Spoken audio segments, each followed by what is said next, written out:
কানে কানে যায় বলতেছে আপাকে আপনি চিনেন? সাদ্দাত কয় আমারে চিনেননি। সাদ্দাত কয় আমারে চিনেননি। মালাকুল মউত আজরাইল কয় আমি তো তোমারে চিনি, আমারে চিনুনি। আপনি কেডা? মালাকুল মউত আজরাইল বলেন আমাকে পৃথিবীতে যতজনে চিনছে কেউ দুনিয়াতে নাই। যে ওই আমারে চিনছে সে ওই জায়গা, যে ওই আমারে চিনে সে ওই বিদায় নেয়। অতএব আমারে এই জমিনে কেউ চিনে না, যতজনে চিনছে কেউ দুনিয়াতে নাই।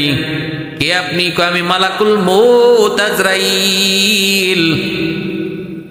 সাদ্দাত অবাক হয়ে গেল, শরীর কাঁপা শুরু হয়ে গেল।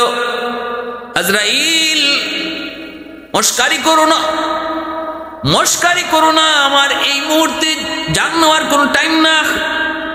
একটু সময়ের ভিতরে আমি আমার শখের জান্নাত আর বেহেশতের ভিতরে যায় ঢুকবো। মালাকুল মউত আজরাইল কয় আমি আজরাইলের কাছে সময় নাই।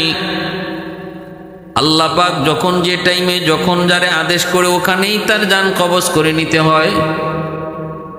রেডি হয়ে যাও। সাদ্দাত কয় দেখো এমনটা করো না, বিশাল বাহিনী কিন্তু আমার পেছনে আছে। মালাকুল মউত আজরাইল তিনি বলেন জাননি পৃথিবীতে আল্লাহ যত মাখলুক বানাইছে আমারে বানাইছে সবচেয়ে গুসা আর রাগ দিয়া। আমি আজরাইলকে আল্লাহ সবচেয়ে বেশি গুসা আর রাগ দিয়ে আল্লাহ বানাইছে। তুমি একটু পিছনে তাকায় দেখো তোমার বাহিনী আসেনি। সাদ্দাত পিছনে তাকায় দেখে একজনও নাই, সব ভাগছে, কেউ পিছনে নাই। কয় ভাই আজরাইল একটু সুযোগ দাও, একটু সুযোগ, আমি শুধু ভিতরে ঢুকবো আর ঢুকি বের হয়ে আসবো।